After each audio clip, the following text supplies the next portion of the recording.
You're watching The Point here on CGTN. And China's State Council Information Office has released a white paper on China's policy on Asia-Pacific security cooperation. The paper says Beijing aims to promote mutual development, partnership, multilateral mechanisms, common rules and military cooperation in the region. In the report, China proposes a common, comprehensive, cooperative and sustainable security concept.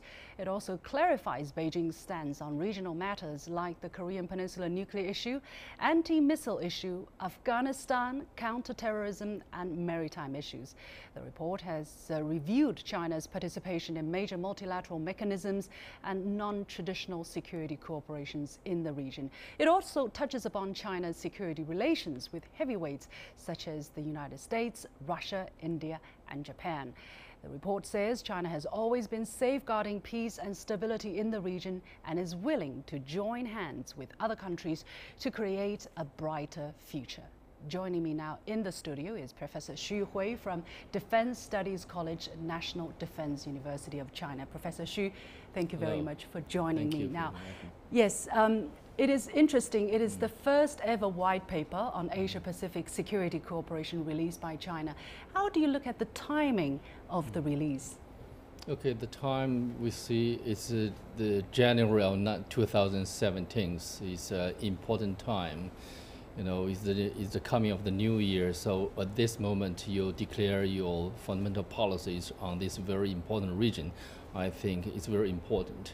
On one hand, the Asia-Pacific region is increasingly become one of the most important regions in the world in international security and economy.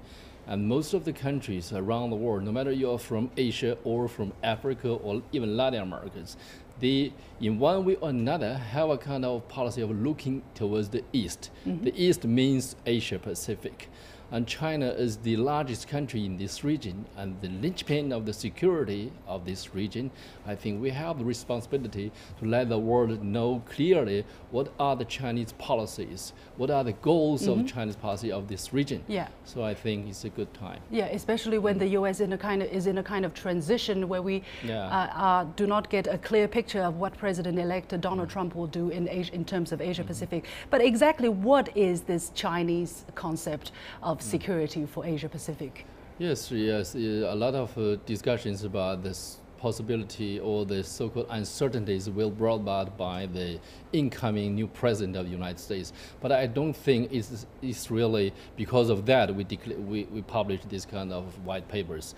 We really need such a kind of policy, you know, to tell to the world, to show to the world China's intentions and its resolve to maintain peace and development in this region. In what approach? That is the big question. Okay. I think it's quite clear. You know, we have 6 policies. We can call it 6 promotion. The first one promotes, you know, the common security, because we believe only one country or one region developed, we cannot make sure this region will be peaceful. And the second one is promote, you know, partnership rather than military alliance, because military alliance is quite easily to lead to the division of the region. So we emphasize on this point, and we also do as we expected. And the third point is, you know, promote military cooperations, because with increasing capacity of Chinese military, we are ready to provide more public security goods. And with the security concept of we call the C3 and S, common, comprehensive, and cooperative, and sustainable securities. Actually, those principles have been the principles China followed, and they played a very important role in maintaining regional peace and stability. Yeah, so this concept is nothing new. Actually, President Xi raised this new Asia security concept back into 2014. So it's a continuation of that same policy. How do you explain the sustainable part of it? Because, you know, what is the sustainable element of this concept here? Okay, you know, this kind of new security concept actually is a consistent, is a reflection of the consistency of China's policies. Sustainable means we have to take care of security as well as economic development, because we believe only when we developed, we can resolve a lot of problems like poverty, like crimes and even terrorism. Because Asia Pacific, generally speaking, relatively speaking, also with Europeans are poor areas. So development is the key. But without security, you cannot have a system of security. So we have combined the two. Yeah, there is also a very impressive new feature in this white paper, which talks about how China deals with unconventional security problems in this region. For instance, cyber crime, transnational crime, cyber attack, and maritime issues, also disaster relief. How can China, together with its Asia-Pacific neighbors, tackle these challenges that is reflected in the white paper? I see. And on one hand, it shows to the world also it's a kind of reflection to see that, generally speaking, this region has been one of the most stable, peaceful, and developed regions in the world, relatively, comparing with the Middle East, with even Europeans. After the end of the Cold War, they have evolved and into a kind of conflict, but Asia Pacific almost free from conflict, although we have potential disputes.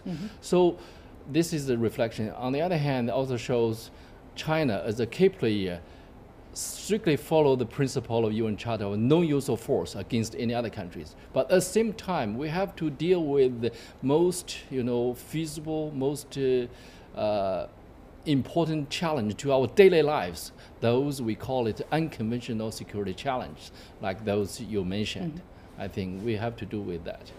And another very interesting point I would like to mention is during the farewell speech, outgoing US President Barack Obama said this. He said, rivals like Russia or China cannot match our influence around the world unless we give up what we stand for and turn ourselves into just another big country that bullies smaller neighbors. Well, it seems, again, he was implying that China and Russia are big countries that are bullying small neighbors. Is this true? I think who bully the small neighbors, or which big country bully the small ones, which big country bombing the smaller ones, quite clear in the world. We don't have to talk too much about that. And China's policy is quite clear. We don't have intention to rival with any major powers. So what he said, give his stand to any other major power. We don't want to take it.